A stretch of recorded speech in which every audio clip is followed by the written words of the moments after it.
Bonjour, j'espère que vous allez tous bien aujourd'hui et dans les jours qui viennent. Cette semaine d'avant-Pâques si particulière nous fait vivre un bouleversement dans nos habitudes, des changements dans nos manières de vivre et ce n'est pas un choix délibéré mais ce sont les circonstances sans précédent qui nous y obligent. Nous nous réjouissons de ce que la nature renaît, les jardins sont en fleurs, les arbres aussi et en même temps des milliers de familles vivent la maladie et le deuil. Et c'est le grand paradoxe. Nous devrions nous préparer à Pâques, comme d'habitude, en nous rapprochant de l'essentiel, en vivant ces temps en famille. Et là, le repas pascal, les préparatifs vont devoir se faire dans le strict confinement familial. Et ça peut être traumatisant pour les plus fragiles, particulièrement pour les enfants. La vie s'efforce de continuer, nourrie par l'espoir, par l'espérance, et notre foi doit nous rendre intelligents, nous imprégner de douceur et d'humilité. Jésus nous souffle à l'oreille « Je suis doux et humble de cœur ». Et dans ce temps où nous sommes enfermés à la maison, en particulier tous ceux qui doivent prendre soin de leurs enfants privés d'école, c'est vrai que nous devons être encore plus attentifs les uns sur les autres, faire preuve de patience, de douceur les uns envers les autres, même quand c'est difficile. Et beaucoup de parents ont dû mettre leur vie professionnelle au second plan, voire même la mettre à l'arrêt complètement. Et dans le cadre de ce confinement, les enfants n'empruntent plus le chemin de l'école, et sauf pour impératif strictement défini, nous sommes tous enfermés chez nous.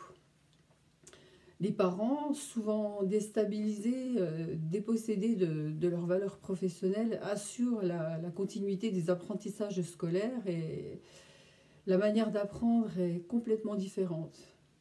C'est aussi l'occasion pour la créativité des uns et des autres de se manifester.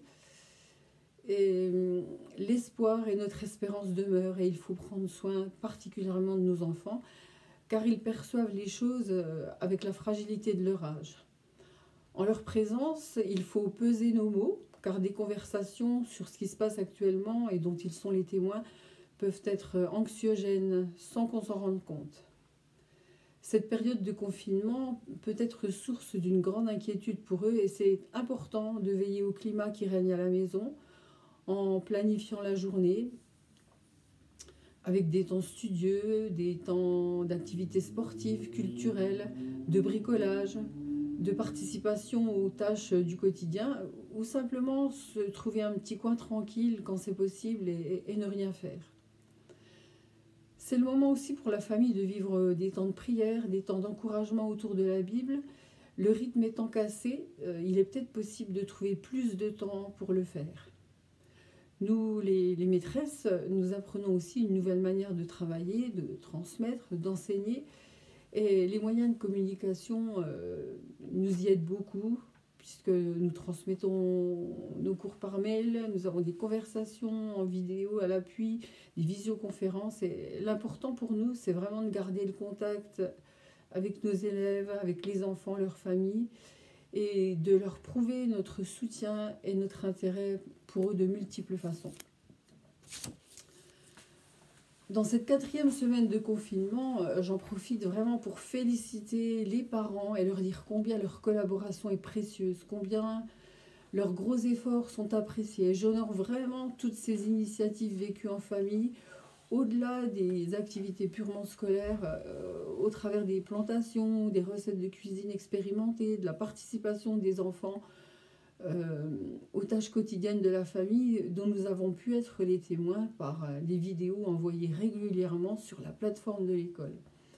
Nos relations changent d'ailleurs puisque c'est un petit peu comme si on entrait dans l'intimité de chacun, des uns et des autres, en voyant l'autre différemment chez lui, dans son contexte familial, autre que celui de l'école.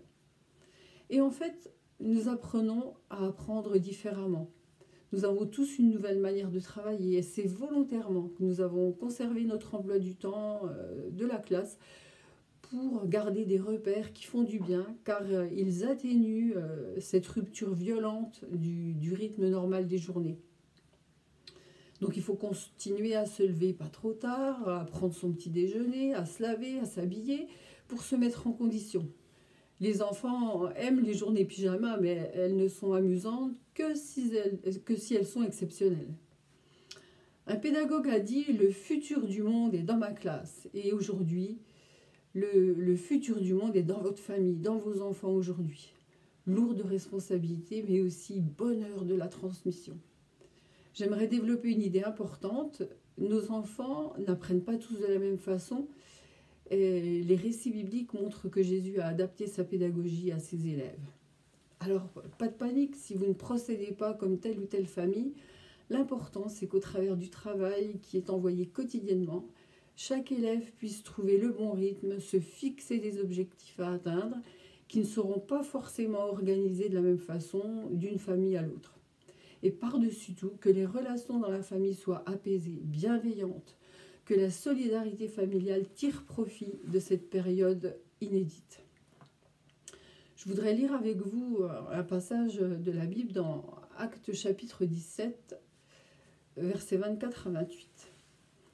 C'est le Dieu qui a créé l'univers et toute la multitude d'êtres qui le peuplent. Il est le Seigneur, maître du ciel et de la terre.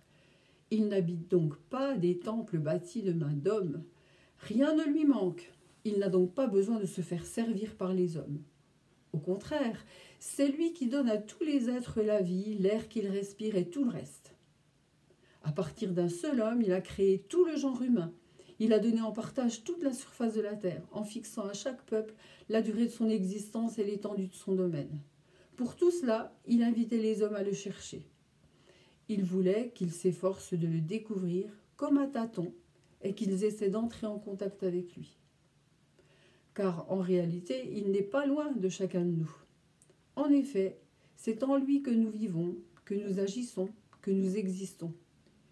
Et c'est bien ce que certains de vos poètes ont reconnu en disant « Nous aussi, nous sommes de descendance divine ». Un vaste univers et une multitude d'êtres qui le peuplent.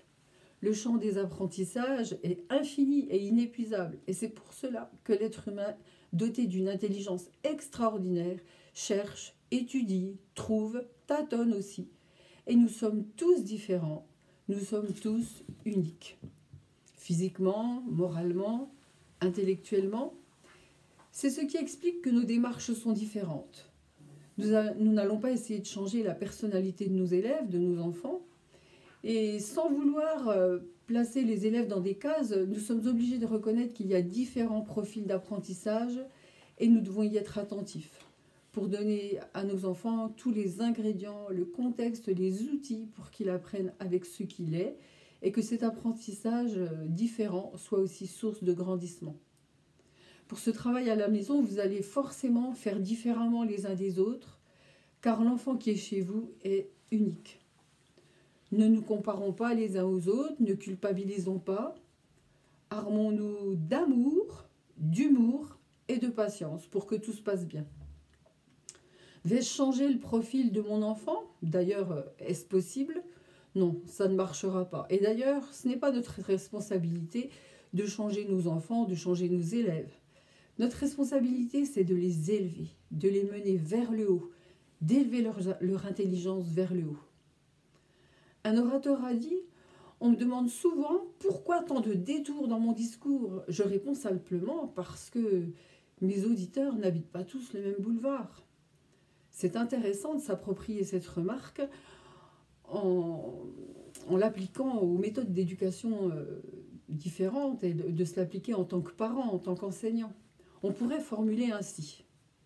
On me demande pourquoi tant de méthodes d'éducation différentes, tant de méthodes pédagogiques différentes, tant de détours dans ma manière d'aborder mes enfants.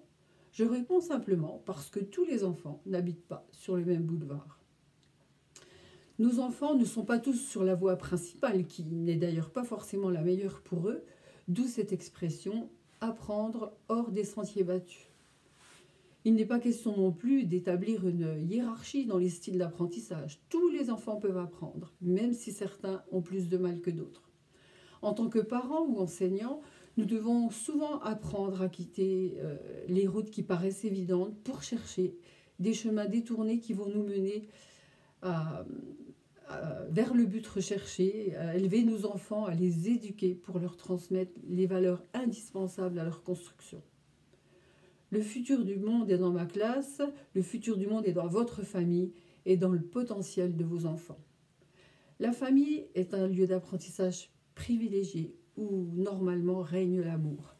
La position de parent est à la fois privilégiée mais lourde de responsabilité. Gardons toujours un état d'esprit reconnaissant pour ceux qui nous ont enrichis en matière d'éducation.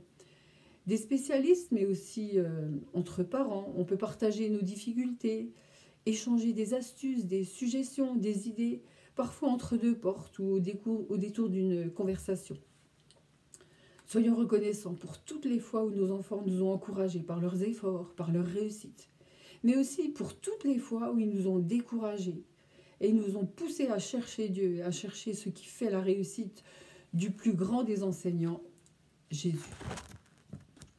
Essayons de lui ressembler dans notre rôle de parents, de reprendre ses méthodes, car c'était un enseignant remarquable. Malgré nos limites et nos imperfections, nous pouvons particulièrement, pendant ce confinement, imiter ses stratégies pour transmettre des choses importantes. Et pas seulement un empilement de connaissances, mais un état d'esprit, une manière d'être, des méthodes de travail. Renforçons notre amour et notre patience pour nos enfants. La plupart des parents ont leur vie professionnelle à l'arrêt ou très ralentie, d'autres encore sont en télétravail et doivent gérer non seulement leur dossier, mais le suivi scolaire de leurs enfants. Ça peut être très frustrant. Mais ce sont aussi des temps de relation que les parents n'ont pas habituellement parce qu'ils sont sursollicités de toutes parts et que le temps leur manque. Enseigner à l'école, c'est un métier et on apprend à enseigner. Alors, on peut comprendre que depuis 3 semaines, bientôt 4, des parents se sentent démunis pour accompagner leurs enfants. Faites ce que vous pouvez. Fixez-vous des objectifs quotidiens, planifiez le travail. Gardez le rythme et ne vous découragez pas. Le contact que nous gardons ensemble au travers des rendez-vous ou vidéos sont importants. Et c'est déjà réconfortant de voir les visages des uns et des autres, puis les échanges par vidéo interposés nous permettent d'avoir des nouvelles régulières. La perfection de Jésus en tant qu'éducateur ne doit pas nous décourager. Dieu nous demande seulement de le laisser vivre en nous et enseigner, éduquer au travers de nous. Regardez son excellente méthode pédagogique avec la Samaritaine, méthode ingénieuse, adroite, claire. Premièrement, il entre en contact avec son élève et commence à lui dire « S'il te plaît, donne-moi un peu d'eau ». Il savait pourtant que ce n'était pas une élève modèle avec sa vie instable. Il la considère en tant que personne, ne lui fait aucun reproche. Sans mettre en avant ses faiblesses, il lui demande un service. Il s'adresse à son niveau, il s'abaisse à son niveau et il ne l'aborde pas avec supériorité. Il aurait eu tous les droits de lui faire un sermon, mais non, il lui demande un service. Et souvent, on éveille l'intérêt d'un enfant quand on lui demande un service. On établit une relation qui le valorise. Ensuite, il implique activement son élève, comme nous devons le faire avec nos enfants. Les enfants ne sont pas des receveurs passifs qu'on gave de connaissances. Il a éveillé la curiosité de cette femme. Il est en droit de lui faire des remarques, de l'assommer de paroles bibliques, mais il l'a amené à se poser la question fondamentale, celle qu'il voulait qu'il lui pose. Comment, toi qui es juif, tu me demandes à boire à moi, qui suis une femme, et en plus une Samaritaine ? Et ensuite, il attise encore sa curiosité en lui disant, en gros, si tu savais à qui tu parles, c'est toi qui demanderais à boire. Et la curiosité monte encore d'un cran parce que la Samaritaine s'aperçoit qu'il n'a même pas un seau pour puiser. Comment va-t-il puiser ? Se croit-il plus grand que Jacob ? Puis Jésus relie directement la situation aux choses qui concernent cette femme personnellement. Sans se lancer dans des explications théologiques compliquées, dans des jugements péjoratifs, il l'amène à trouver la vie, à se poser les bonnes questions, à faire la différence entre l'eau du puits et l'eau vive. Et là, c'est le déclic. Elle fait part de son besoin, elle parle de son besoin. Je veux cette eau. En lui demandant d'aller chercher son mari, alors qu'il sait très bien qu'elle n'en a pas, il lui fait prendre conscience de l'ampleur de son besoin. Si dès le premier contact, Jésus lui avait fait cette même remarque, la Samaritaine serait certainement repartie en fuyant et en étant blessée, frustrée. La part d'implication qu'on laisse à l'enfant pour faire son travail est importante. Tester, essayer, se tromper, corriger, recommencer, faire des pauses, se poser les bonnes questions. Si l'enfant ne comprend pas, on peut lui expliquer les choses autrement, se servir d'objets, d'images, de dessins, d'exemples de la vie courante. C'est important que les apprentissages puissent trouver un lien direct avec sa vraie vie, que ça ait du sens. Quand les tensions montent et que l'on sent que la colère, l'impatience, le découragement arrivent, faire une pause. Il vaut mieux prévenir que guérir et c'est mieux d'arrêter une activité qui ne fonctionne pas bien pour X raisons que de forcer le passage, de s'entêter jusqu'à l'explosion où la relation se fracture et que certains mots pourraient blesser, être difficiles à effacer, à rattraper de part et d'autre. Chers parents, ne vous découragez pas, ne renoncez pas à cause de séances de travail ratées, de déceptions, mais croyez en votre rôle de parent. Appliquez-vous à cette tâche avec joie. Il n'y a pas de parents parfaits, rien ne sera parfait. Mais vous êtes les premiers responsables de vos enfants. Et même si au travers de l'école, vous nous déléguez avec confiance une petite partie de la tâche, ce que vous versez dans le cœur de vos enfants a un prix inestimable. Le cadre familial est sans doute le meilleur creuset pour construire le monde de demain et accompagner vos enfants dans leur développement psychosocial, intellectuel, émotionnel. Une journée bien organisée, avec une planification qu'on essaie de respecter parce qu'on y a réfléchi ensemble, apaise les tensions. Soyez vous-même et laissez la vie de Dieu parler en vous et son amour guider vos pas pour élever vos enfants dans la bienveillance, dans la confiance et dans l'espérance. Je vous souhaite bon courage et je ne doute pas que ces temps vont être optimisés pour le bien-être de toute la famille, mais surtout pour le bien de vos enfants. À bientôt.